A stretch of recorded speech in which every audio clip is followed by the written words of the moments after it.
Għas-7 xahar konsekuttiv, in-numru ta' persuni jirreġistraw għall-impjieg kien taħt il-5,000. Fil-fatt, 4,511 huwa l-inqas numru ta' nies jirreġistraw fix-xahar ta' Frar fl-aħħar 25 sena. Imqabbel ma' sena ilu il-qatt totali naqas b'1,679 persuna.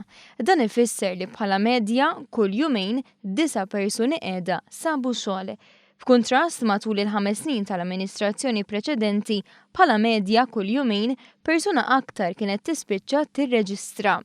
It-tnaqqis qawwi fil-qatt qed jinħass l-aktar fost iż-żgħażagħ. Fl-aħħar 12-il xahar kien hemm tnaqqis ta' 346 fin-numru ta' żgħażagħ bla xogħol. Kien hemm ukoll tnaqqis ta' 20% mill-livell tas-sena ta' qabel fost dawk li għandhom età ta' 45 sena jew aktar. Kategorija ta' nies qiegħda meqjusa fost l-aktar eskluża mis-suq tax-xogħol. Kategoriji oħrajn meqjusin f'riskju soċjali wkoll urew titjib.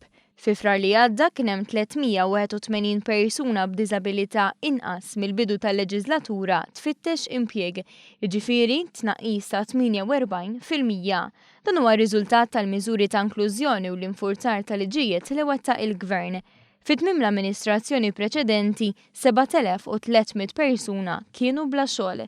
Fit-3 snin ta' din il-leġislatura, l-amministrazzjoni preżenti għenet biex kważi 2,800 persuna ma jibqgħux jirreġistraw. Il-Gvern qal li dan huwa l-aqwa ċertifikat li Malta għandha ekonomija b'saħħitha.